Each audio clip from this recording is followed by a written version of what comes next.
Alors, nous reprenons les travaux. Nous accueillons maintenant le deuxième groupe de cette matinée avec l'Association des consommateurs pour la qualité de la construction. Alors, bonjour à vous deux. Alors, je vous laisse vous présenter et par la suite, vous pouvez enchaîner avec votre présentation. Allez-y. Merci. Monsieur le Président, Monsieur le Ministre, membres de la Commission, bonjour. Je me présente Marc-André Arnois, directeur général de l'Association des consommateurs pour la qualité dans la construction. Et je suis accompagné de Mme Albany Morin, ex-coordonnatrice et maintenant vice-présidente de l'organisme. À titre de seul organisme au Québec se consacrant exclusivement aux enjeux en lien avec la qualité de la construction, nous sommes très heureux de cette occasion de faire valoir notre avis sur ce projet de loi que nous espérions depuis longtemps. En effet, c'est fort de plusieurs centaines d'appels de consommateurs par année, depuis maintenant 30 ans, que nous avons construit au fil du temps nos positions en matière de protection des consommateurs et de qualité de la construction. Nous tenons donc à remercier la Commission de nous offrir l'occasion de vous en faire part. Il nous semble essentiel de commencer par un élément indirect au projet de loi, mais selon nous crucial. La pertinence de toute disposition de la loi sur le bâtiment est tributaire de la capacité de la Régie du bâtiment du Québec de la faire respecter et donc des ressources dont elle dispose. Alors que la RBQ manque cruellement de personnel, elle engrange pourtant année après année des surplus de l'ordre de 20 à 30 %, au point que son surplus accumulé lui permettrait aujourd'hui de fonctionner pendant près de 3 ans sans aucun revenu. Ce n'est donc pas par manque de budget que la RBQ n'embauche pas, mais vraisemblablement parce que les cibles d'effectifs du secrétariat du Conseil du Trésor ne le lui permettent pas. C'est pourquoi nous étions particulièrement déçus d'entendre en conférence de presse qu'encore une fois, on lui refusait d'utiliser les ressources dont pourtant elle dispose pour se doter du personnel dont elle a sérieusement besoin. Bien que cet élément ne dépende pas du projet de loi, il nous semblait essentiel de le mettre de l'avant, puisque toute pertinente que puissent être les dispositions proposées, elles demeureront de peu d'utilité si la RBQ n'est pas en mesure de les faire respecter. Une fois que cela est dit, tout en saluant nombre de dispositions très pertinentes du projet de loi, il demeure plusieurs éléments que nous aimerions porter à votre attention et qui y sont plus directement reliés. Nous n'aurons d'ailleurs pas le temps de toutes les aborder, nous vous référons à notre mémoire pour compléter. D'abord, nous sommes très heureux de voir le ministre s'orienter vers la formation initiale obligatoire des entrepreneurs en construction. Il faut, selon nous, que l'ensemble des futurs entrepreneurs y soient assujettis. L'article n'étant pas explicite à cet égard, on peut se demander s'il y aura des exceptions. D'ailleurs, nous dénonçons depuis plusieurs années que les répondants d'une sous-catégorie de licence de l'annexe 3 sont exemptés de l'examen en exécution de travaux. Dans ces domaines, rien ne permet à la RBQ d'affirmer que les entrepreneurs sont qualifiés sur le plan technique. Il s'agit d'une exemption qui impacte particulièrement le consommateur puisque l'essentiel des travaux de rénovation domiciliaire est compris dans l'annexe 3. Nous espérons évidemment que ceux-ci seront visés par la formation initiale obligatoire. De même, il nous semble que devrait être abrogé l'article 3.2.4 du règlement d'application qui vient exempter de l'examen en exécution de travaux. Ensuite, nous saluons la volonté à l'article 4 d'empêcher une personne dont la licence a été récemment annulée d'obtenir une nouvelle licence. Cependant, les 12 mois prévus à l'article 51.1 nous semblent insuffisants. L'annulation d'une licence par décision des régisseurs, ce n'est pas quelque chose d'anodin. Malgré qu'il y ait plus de 53 000 titulaires de licence, ça n'arrive plus en moyenne qu'une vingtaine de fois par année pour un taux d'environ 5 annulations pour 10 000 titulaires. Lorsqu'une infraction est mineure, la licence peut être suspendue. Si un régisseur a décidé d'aller jusqu'à l'annulation de la licence, c'est que l'infraction, à notre avis, justifie d'être écartée de l'industrie pour plus que 12 mois. Nous recommandons 24 à 36 mois selon la gravité de l'infraction. Ensuite, l'article 55 du projet de loi vient s'intéresser au nombre d'heures de formation continue qui devrait spécifiquement concerner l'exécution des travaux. Il nous semble que ce nombre d'heures devrait être modulé en fonction du nombre de sous-catégories de licence pour lesquelles une personne est répondant. Plus encore, si un répondant souhaite répondre de plusieurs sous-catégories de licence, il devrait suivre la formation continue pour chacune de ces sous-catégories. Et on devrait ajouter de la formation continue obligatoire aux titulaires des sous-catégories de l'annexe 3. Il faut savoir que ce n'est pas rare qu'un entrepreneur paie pour de nombreuses sous-catégories de licence, dont certaines dont il ne se sert même pas, au cas où il en aurait besoin. D'après les données de 2020-2021 que nous avions obtenues, les titulaires de licence ayant des sous-catégories spécialisées en ont en moyenne 11, et c'était en augmentation. Actuellement, rien n'empêche un titulaire de maintenir des sous-catégories sans jamais suivre de formation continue à leur sujet. C'est une des lacunes à laquelle il nous semble qu'il faudrait remédier. Ensuite, nous sommes très heureux que le projet de loi prévoit que le registre des détenteurs de licences contienne dorénavant les informations sur des licences qui ne sont plus valides. Nous regrettons cependant que c'est la Régie qui choisira dans quel cas elle maintient ou pas les informations au registre lorsqu'une licence cesse d'être valide et pour quelle durée. Il nous semble que la Régie devrait être tenue de maintenir les informations sur l'ensemble des licences au moins 3 voire 5 ans après qu'elles ne soient plus valides, soit le délai habituel de la prescription. Également, les licences inactives portant un nom qui est inscrit à une licence qui est, elle, toujours active, devraient demeurer au registre jusqu'à ce qu'il n'y ait plus aucune licence active rattachée au nom qu'elle contient. Ensuite, concernant la surveillance des travaux, nous saluons le fait que pour les travaux visés, un contrat de surveillance sera nécessaire dès l'obtention du permis municipal. Venir ici impliquer les municipalités en amont, ça nous semble une mesure significative du projet de loi. Cependant, toujours dans le but de contrer plus efficacement ceux qui ne cherchent qu'à contourner les lois, l'article 120 de la Loi sur l'aménagement et l'urbanisme pourrait carrément exiger une copie du contrat de surveillance plutôt qu'une déclaration selon laquelle ce contrat a été conclu. Ensuite, toujours sur la surveillance des travaux, là où nous sommes plus inquiets, c'est concernant le fait qu'on veut confier à l'entrepreneur la responsabilité de conclure le contrat de surveillance. Bien qu'on soit tout à fait d'accord que la surveillance des travaux profite à tous les acteurs, y compris à l'entrepreneur, c'est bien sûr avant tout le client qu'elle vise à protéger. Selon nous, en laissant les entrepreneurs choisir par qui ils sont surveillés, on risque le nivellement par le bas, les conflits d'intérêts, voire la complaisance. Il nous semble donc important que ce soit le donneur d'ouvrage ou le promettant acheteur, lorsqu'il est connu, qui ait le choix final du surveillant et en soi le client. Pour la même raison, nous questionnons fortement l'idée de permettre à la Régie de reconnaître qui elle le souhaite pour ses activités de surveillance sans davantage de balises. On connaît plusieurs associations qui pourraient être intéressées, par exemple, à offrir ce service de surveillance de travaux à leurs membres. Nous y voyons un potentiel grave de conflit d'intérêts que le futur article 16, tel que rédigé, n'exclut pas. Une autre réserve importante, qui vous a d'ailleurs été soulignée par d'autres groupes avant nous, c'est la nécessité que l'attestation de conformité ne fasse pas uniquement au code de construction. Selon nous, dès qu'il y a un donneur d'ouvrage ou un ou des promettants acheteurs ou même de la promotion qui est faite en vue de la vente, l'attestation de la conformité devrait permettre de vérifier la conformité, le cas échéant, au contrat entre l'entrepreneur et le donneur d'ouvrage, au contrat préliminaire ou à toute autre présentation relative au projet et portée à la connaissance du surveillant. Par exemple, la note d'information dans le cas des copropriétés, voire même une brochure publicitaire si elle contient des éléments techniques.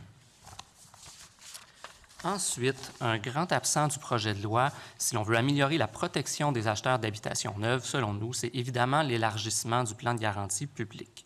Actuellement, au Québec, il y a 3 réalités très différentes lors d'achat d'une habitation neuve, une situation qui cause des iniquités totalement injustifiées selon nous. D'abord, dans l'essentiel du petit bâtiment résidentiel neuf, les acheteurs sont relativement bien protégés par le plan public obligatoire. Cependant, pour les habitations qui ne sont pas assujetties au plan public, il y a 2 scénarios. Soit l'entrepreneur choisit volontairement d'adhérer à un plan de garantie privé, lesquels ne sont pas soumis aux mêmes exigences que l'administrateur public, soit l'acheteur n'est carrément protégé par aucun plan de garantie. Selon nous, il n'y a aucune justification raisonnable au fait que certains acheteurs soient protégés et pas d'autres. Prenant acte que le gouvernement n'est pas encore prêt à élargir le plan de garantie publique, il nous semble minimalement qu'il ne devrait plus être permis de vendre une habitation neuve sans qu'elle soit couverte par un plan de garantie. Un plan de garantie sur l'investissement d'une vie, ça ne devrait pas être quelque chose d'optionnel, décidé unilatéralement par le promoteur. Toute habitation neuve devrait être couverte par un plan de garantie. Également, les plans privés devraient être contraints à des conditions au moins équivalentes à celles du plan public, aussi bien en termes de protection, de modalités de réclamation ou de solidité financière. Ensuite, concernant le système de cautionnement de la Régie, nous accueillons très favorablement l'article 15 qui retire l'exemption des entrepreneurs assujettis au plan de garantie. Nous avons vu plusieurs cas frustrants où les consommateurs gagnaient un litige avec un entrepreneur pour un élément qui n'est pas couvert par le plan, mais qui étaient incapables de faire exécuter leur jugement parce que l'entrepreneur n'avait pas de caution. Il s'agit donc d'une excellente mesure. Néanmoins, il nous semble essentiel de réitérer que les montants des cautionnements sont très insuffisants et ne couvrent pas assez large, tel que l'avait constaté la vérificatrice générale du Québec en juin 2021. Ensuite, nous ne pouvons qu'appuyer l'ajout des nombreuses mesures coercitives prévues au projet de loi. Notamment, nous sommes très favorables au nouvel article 159.18, lequel rend les dirigeants solidairement responsables en cas de sanctions administratives pécuniaires. Ça nous semble un élément essentiel du pouvoir dissuasif de ces sanctions. Finalement, j'aimerais souligner l'intérêt que nous avons vu à l'article 25, lequel va permettre à la RBQ de déléguer le pouvoir d'émettre des avis de correction. Dans le contexte où nous déplorons son manque de personnel, cela nous semble une voie de contournement plus qu'intéressante. Pour conclure, nous tenons à remercier le ministre du Travail pour le dépôt tant attendu d'un projet de loi visant principalement la loi sur le bâtiment. Malgré nos nombreux commentaires, ce projet de loi nous semble, dans les grandes lignes, compatible avec une amélioration tangible de la qualité de la construction au Québec. Sa pertinence dépendra cependant très largement de deux éléments: l'ambition dont la RBQ fera preuve dans l'élaboration de son règlement, puis les ressources dont la RBQ disposera pour faire appliquer ces dispositions. Merci beaucoup pour votre attention. Alors, merci beaucoup pour votre apport à la commission. Alors, nous allons maintenant passer une période d'échange avec le ministre. Monsieur le ministre, vous avez la parole. Oui, merci, Monsieur le Président. D'emblée, merci. C'est une excellente présentation, Marc-André, et à toute l'équipe de l'Association des consommateurs. Puis, c'est une perspective qui est intéressante parce que c'est de l'angle des consommateurs que vous soyez en harmonie avec les objectifs, nous le saluons, et que vous saluiez plusieurs des mesures, parce qu'il y a une trentaine de mesures dans le projet de loi. On l'apprécie énormément, que vous nous fassiez des recommandations. Moi, comme j'ai dit à d'autres groupes, on va prendre le temps d'analyser avec toute la considération que votre mémoire mérite vos recommandations. Et je vais peut-être faire quelques commentaires, Marc-André, puis peut-être avoir les vôtres là, sur quelques éléments, là, parce que, notamment, vous faisiez référence au délai de carence de 12 mois. Quelqu'un qui est un entrepreneur, qui a une licence et qui la perd, il ne peut pas refaire une nouvelle demande avant que ce soit écoulé un délai de 12 mois. Vous souhaiteriez que le 12 mois soit un délai plus long. Hein? C'est ce que vous mentionnez dans votre mémoire? Oui, bien, en particulier, c'est les cas où la licence a été annulée par décision d'un régisseur. Les annulations, ce n'est pas quelque chose d'anodin. Il y en a très peu. Là, on parle d'une vingtaine par année. Ouais. Et en général, c'est des cas quand même assez graves. Là. Donc, on jugeait. Et surtout, on n'a pas l'impression de mettre des gens à la rue non plus, là, dans le sens où quand même la majorité des entrepreneurs ont déjà été ouvriers avant d'être entrepreneurs. Ils ne sont pas sans ressources non plus. Ces gens-là ont la capacité de travailler. Là. OK. Simplement pour vous réitérer, M. Arnois, que 12 mois, c'est un délai qui est en harmonie avec un autre, similaire, de 12 mois dans la loi sur les permis d'alcool. C'est aussi en tenant compte que l'entrepreneur ne peut pas présenter des observations ou ne peut pas justifier de faire une nouvelle demande à l'intérieur de 12 mois en présentant des circonstances particulières. Fait que ce serait un fardeau, selon moi, beaucoup trop onéreux. Là. Mais je voulais quand même partager cet élément-là avec vous. Le contrat pour l'attestation de conformité. C'est sûr qu'il y a beaucoup, évidemment, vous, c'est de la perspective de votre association. Juste redire que pour les entrepreneurs, multiplier les exigences administratives, c'est contraire à la volonté gouvernementale, puis de mes collègues aussi, je pense, là, d'alléger le plus possible le fardeau administratif. Donc, c'est pas... Il y a un choix à exercer. Il y a un plan de surveillance qui est au cœur de la mesure, du contrôle pour améliorer la qualité des travaux, puis les inspections sont à des étapes charnières, puis c'est un seuil minimal, puis c'est à la fin que l'attestation de conformité, où, évidemment, la réglementation va donner beaucoup plus de précision sur la teneur, les modalités, les paramètres, mais soyez à l'affût, puis je pense que l'Association des consommateurs, vous avez des opinions intéressantes là, à partager aussi avec la Régie du bâtiment.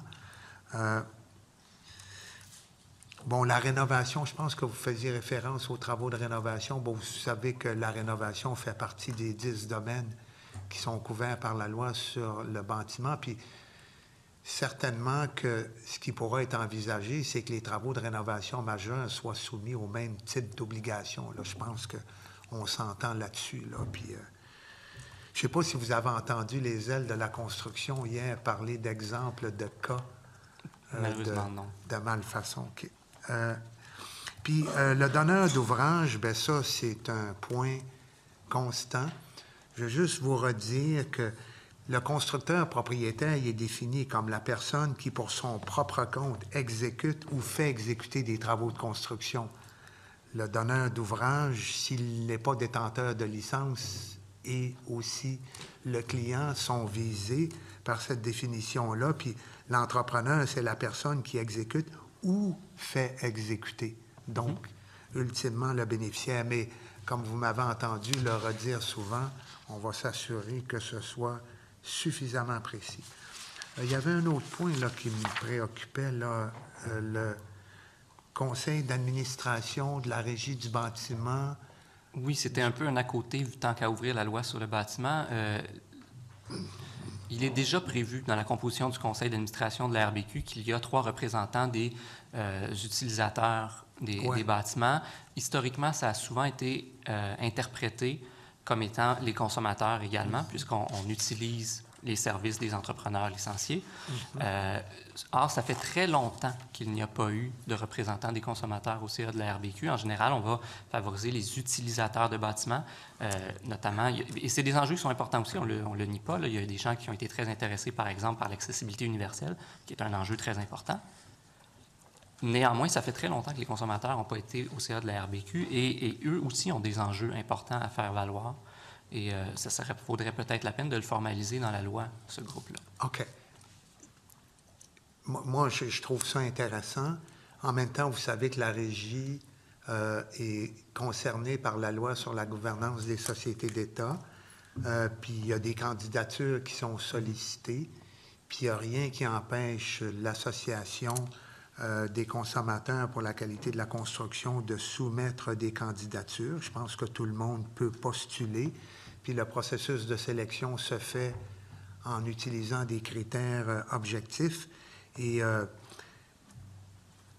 c'est sûr qu'il y a les 2/3 des représentants qui doivent être indépendants, mais il y a fait qu'il faut tenir compte de la réalité de la loi sur la gouvernance des sociétés d'État, mais il n'y a rien qui empêche que potentiellement quelqu'un comme vous, Marc-André ou Mme Morin, puisse en faire partie. Là. Fait que je voulais... C'était pas le but non plus, là, mais c'est un à côté. C'est de le formaliser de manière à ce que cette voie-là ne soit pas absente du CA de la RBQ. Mais en fait, puis mon point central, là, puis je vais terminer avec ça, c'est que tous les groupements, toutes les associations, tous les organismes qui sont intéressés par l'amélioration de la qualité des travaux de construction ont une Régie du bâtiment du Québec qui a les compétences, qui a l'expertise, qui a la juridiction. Et les canaux de communication sont constamment ouverts. Puis il ne faut jamais hésiter à comprendre cette réalité-là et à utiliser la communication pertinente là, qui convient à vos besoins. Alors, Mme Morin, M. Arnois, merci beaucoup de votre participation, puis on aura peut-être la possibilité de se reparler. Merci beaucoup. Merci. Alors, merci, M. le ministre. Alors, nous allons maintenant du côté de l'opposition officielle et j'entends la députée de Bourassa-Sauvé. Merci, M. le Président. Bonjour, Mme Morin. Bonjour, M. Arnois. Merci pour votre présentation et vos différentes recommandations. Je vais y aller avec vos remarques préliminaires, là, disons. Là, vous avez mis la puce à l'oreille donc, sur la question donc, des ressources de la Régie du bâtiment du Québec. Là, même dans votre mémoire, en fait, là, vous le dites, là, il n'y aura en fait que vous déploriez que le ministre, en octobre, en conférence de presse, avait confirmé qu'il n'y aurait pas de nouvelles ressources qui seraient ajoutées à la Régie du bâtiment du Québec. Comment, en fait, j'aimerais vous entendre, donc, étayer donc, vos craintes de ce côté-là, puis peut-être incidemment vous entendre donc, sur le choix législatif qui a été fait, là, donc, d'octroyer donc, différents pouvoirs à la Régie du bâtiment, de pouvoir développer des règlements et de la capacité de la RBQ, donc, de pouvoir mettre en œuvre donc, les règlements par les pouvoirs donc, qui seraient octroyés par le projet de loi 76. Oui, bien en fait, la métaphore que j'aime beaucoup utiliser sur ce projet de loi-là, c'est qu'il va donner, à plusieurs égards, davantage de dents à la RBQ. Il y a vraiment plusieurs dispositions qui vont permettre à la RBQ, je pense, d'en faire plus avec les ressources qu'ils ont, d'être plus efficaces, notamment tout ce qui est sanctions administratives pécuniaires. Cela étant dit, nous, ce qu'on dit, c'est qu'il ne manque pas juste de dents à la RBQ, il manque de bras. Et on ne connaît pas beaucoup de prédateurs qui attrapent leur proie uniquement en montrant des dents. Il y a, à mon souvenir, environ 600 employés à la RBQ, dont une centaine travaillent à l'inspection et à la surveillance, pour 53 000 titulaires de licence.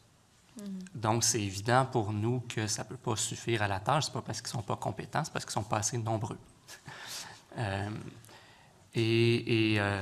Et si on était dans un contexte de rigueur budgétaire à la RBQ, on pourrait dire, bon, il y a des choix de société qui ont dû être faits, mais le fait est que la RBQ, depuis aussi longtemps qu'il y a des rapports annuels de gestion, dégage des surplus de 20 à 30 Donc, il y a un surplus accumulé très important à la RBQ qui leur permettrait normalement d'embaucher. On n'est pas dans le secret des dieux pour dire pourquoi ils ne le font pas, mais la seule raison vraisemblable qu'on peut voir, c'est les cibles d'effectifs du secrétariat du Conseil du Trésor. Et donc, ultimement, le pouvoir d'embaucher à la RBQ n'est peut-être pas en leurs mains, ce qui est quand même problématique pour nous parce que la RBQ est extra-budgétaire, c'est-à-dire qu'ils ne font pas partie du budget du gouvernement.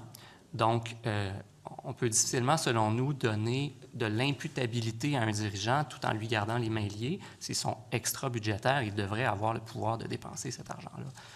Oui, et même peut-être plus encore, pour n'importe quel organisme public, je disais la RBQ, c'est pas une société d'État, c'est pas une entreprise d'État. Son but, c'est pas de dégager des surplus. Donc, si de manière récurrente, un organisme dégage des surplus, c'est soit qu'il y a trop de revenus, soit qu'il n'y a pas assez de dépenses. Et nous, probablement qu'il y a des associations d'entrepreneurs qui préféraient qu'on descende les revenus. Nous, on défend l'option contraire, qui est que ces sommes-là devraient servir à remplir la mission de la RBQ. Et peut-être ressouligner quand même qu'en juin 2021, c'est pas nous qui le disions, la vérificatrice générale du Québec a clairement montré que la RBQ ne prenait pas tous les moyens à sa disposition pour remplir sa mission. On croit qu'avec les surplus accumulés qu'elle a, il y a matière à le faire davantage. Merci beaucoup. Ensuite, vous avez souligné donc, la présence de la formation initiale obligatoire dans le projet de loi. Donc, vous souhaitez... ce que vous souhaiteriez, dans le fond, c'est que ce soit bonifié avec la formation continue, c'est bien ça? La formation continue? Oui. En fait, il y a la formation obligatoire. Présentement, il n'y a pas de formation obligatoire pour les entrepreneurs, donc ça va l'être. Du moins, il faudra voir les modalités du règlement, mais on s'attend à ce que ça le soit. Et pour ce qui est de la formation continue, présentement, ce n'est pas modulé en fonction du nombre de sous-catégories. Donc, quelqu'un peut répondre d'un très grand nombre de sous-catégories différentes et a le même nombre d'heures de formation à suivre. Fatalement, c'est sûr qu'il y a des sujets qu'il va moins couvrir que d'autres. OK. Donc, vous aimeriez voir ces formations donc, être modulées là, selon la licence obtenue. Puis, selon le nombre de sous-catégories licence. Selon le nombre de sous-catégories. Parfait. Vous souhaitez aussi que vous disiez donc il faudrait donner des balises à la régie pour donc reconnaître donc, une personne ou un organisme. Là, ce que j'ai saisi, c'est que de votre côté, donc, vous préfériez donc, que ce soit donc, des professionnels, donc membres d'un ordre, qui soient capables donc, d'exécuter donc, les mandats donc, d'inspection et de surveillance, et non d'autres professionnels nommés par la régie?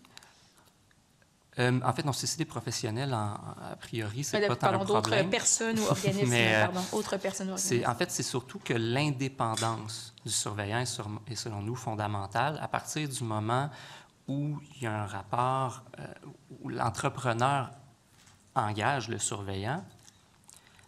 Bien, clairement, il ne l'engage pas juste pour un projet, là, dans le cas des gros. Là. Donc, le surveillant, s'il veut continuer d'avoir des contrats, il a intérêt à ne pas trop nuire à la business de l'entrepreneur. Donc, même très bien intentionné, l'entrepreneur se trouve quand même en situation de conflit d'intérêts. On a vu ce que ça a donné, ce que ça donne encore entre les courtiers immobiliers et les inspecteurs en bâtiment, par exemple, ou si un inspecteur qui est régulièrement référé par un courtier fait tomber des ventes parce qu'il est peut-être trop alarmiste, bien, il ne sera plus référé par le courtier.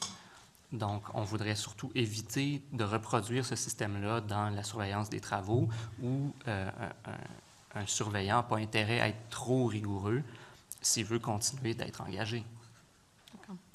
Je vous entends. Ensuite, il y a une question que j'ai peu le temps de poser donc, au groupe précédent, donc en ce qui a trait à la conformité aux plans et devis. Là, si j'ai bien compris donc, votre propos, donc vous dites qu'il faudrait que l'attestation de conformité donc, est autre chose. Vous avez peu le temps de préciser cet élément-ci, là, mais c'est ce que j'ai compris, là, qu'incidemment, donc, au-delà donc, de la conformité au code de construction ou aux normes de construction adoptées par une municipalité, par exemple, il pourrait y avoir une conformité aux plans et devis.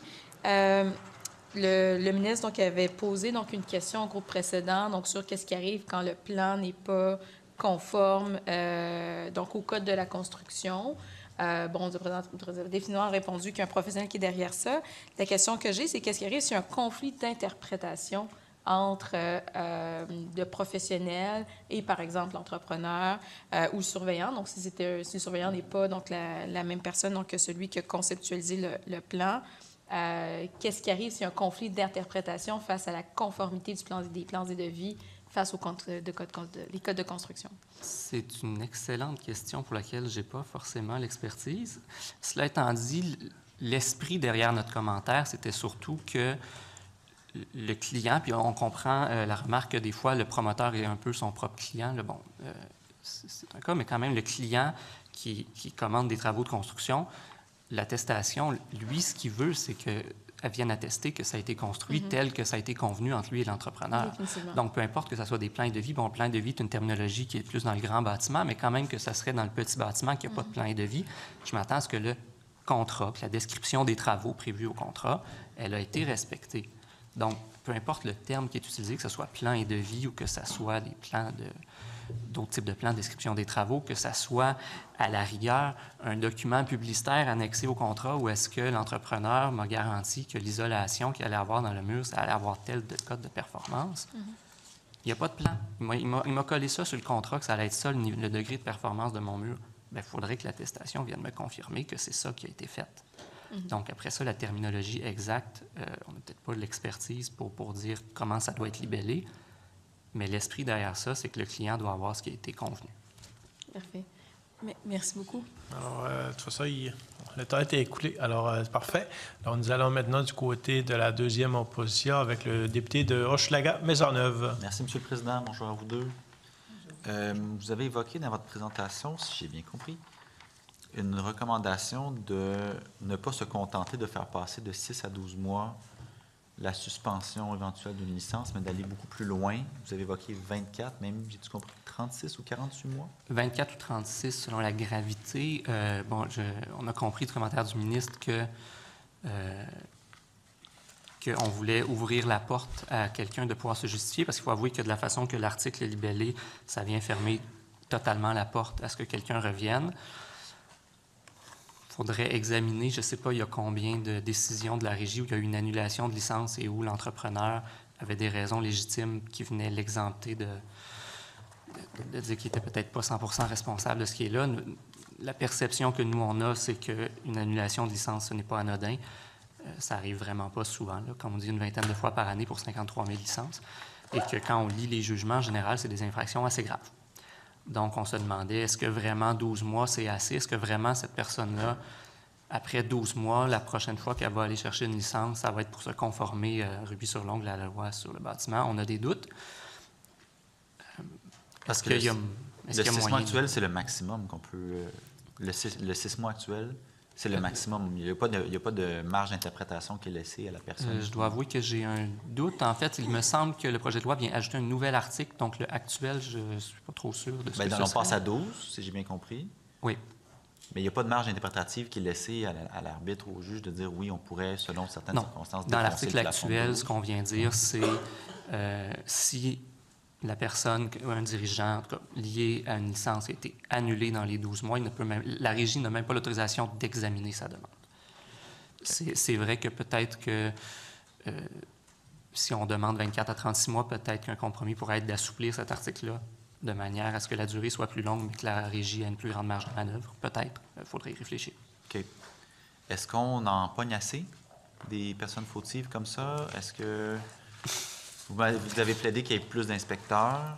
Oui, exactement. Est-ce que votre impression, c'est qu'on embaucherait plus d'inspecteurs et nécessairement on en pognerait plus?